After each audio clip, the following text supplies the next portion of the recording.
Once upon a time, in a far distance, there lived a newly wedded couple who loved each other dearly.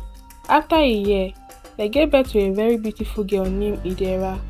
Idera was a bundle of energy. From a young age, as she learned to speak, her words flowed like a river, careless and unpredictable. The villagers marveled at her ability to narrate stories, share gossip, and engage in conversations that often led to laughter or most time raised eyebrows.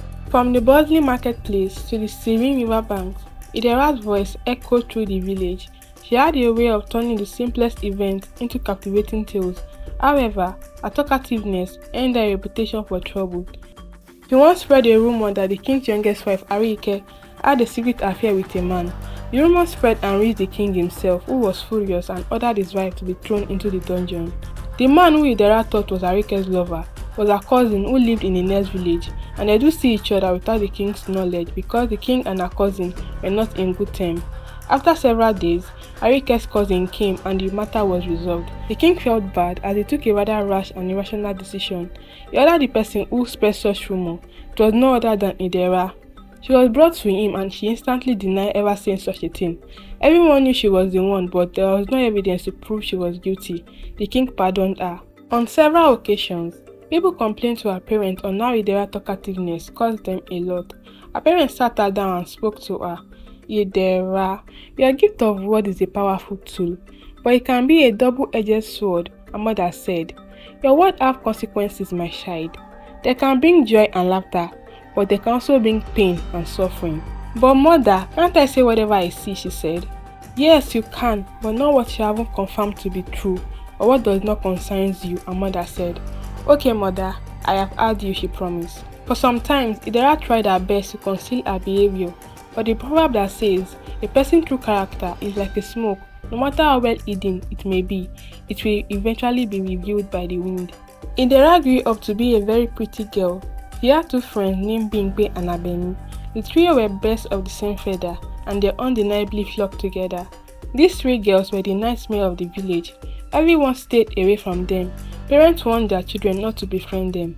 On a cool night when Idera's mother came back from the market, Idera immediately went to tell her about a new incident that unfolded. Mother, can you believe what I saw? I saw Kule stealing Mama Akin's goat this evening as I returned from the farm, she said. Idera, how do you know that? Her mother asked. Mother, I saw him, she replied. It is not everything your eye sees your mouth says, her mother warned. Nevertheless, I saw what I saw. The next day, when Mama Akin was looking for her goat, Idera wasted no time telling her who took it. Mama Akin asked if she was sure and she replied she was very sure. The matter was reported to the king and Kunle was summoned. He denied taking the old woman's goat. My lord, I did not take any goat. In fact, the goat Idera saw me carrying was my new goat a friend from the neighboring village gave me, he said. The king refused to believe him. Despite Kunle's plea and his attempt to explain, the king, influenced by Idera's account, decided to punish him. Kunle was ordered to pay a fine and his supposed new goat was confiscated. Days later, new information surfaced, revealing that the goat in question had been given to Kunle by a friend from a neighboring village, just as he has claimed, and Mama Akin's goat straight away and has returned home. Idera's hasty judgment has caused an innocent man to suffer. The king was angry at Idera. Her parents were ordered to pay a huge sum of money to Kunle. Her parents gathered all they had and were able to pay the fine. This made them angry and finally her father decided to send her to his mother's village. When you get to my mother's place, I hope you will learn a lesson.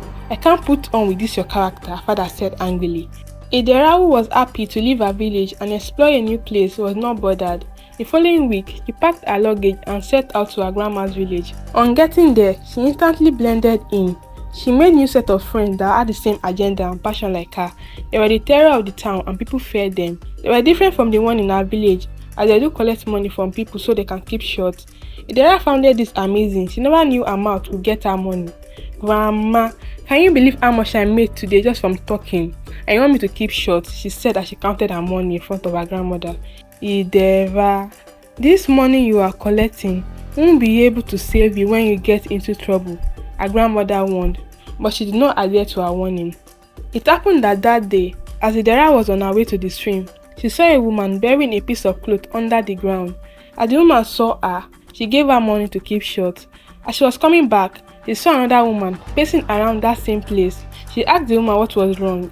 Sensing Idera might know something about it, the woman offered to give her more than the other woman did. Without skipping a beat, she pointed out where the cloth was buried. Idera was happy as she took the money home. Her grandmother did not appreciate it, so she went to her friend and they happily spent the money extravagantly. This continued.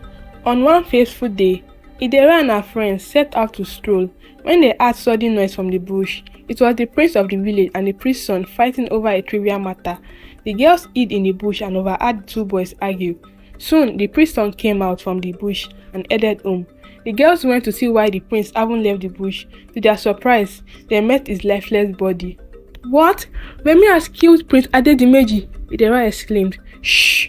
The other girls shunned her. But Idera could not contain such matter inside her mind for so long.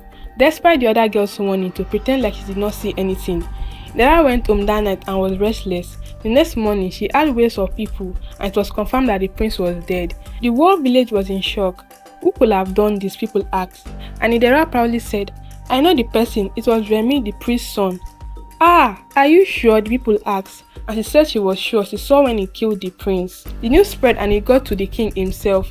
He ordered Remy to be brought to him. He was thrown into the dungeon after stating he was innocent. Remy's father, the chief priest, could not watch his son suffer like that.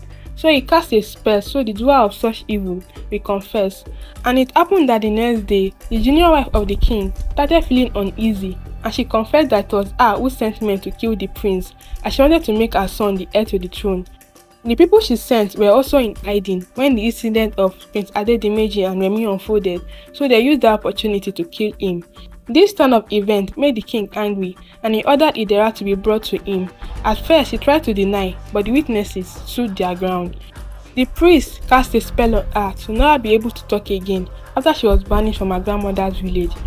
When she returned to her village, people who once knew her make mockery of her and she learned her lesson the hard way. Moral of the story: we should learn to control our mouth as it can lead to trouble.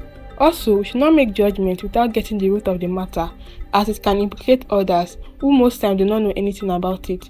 Thanks for watching. Bye.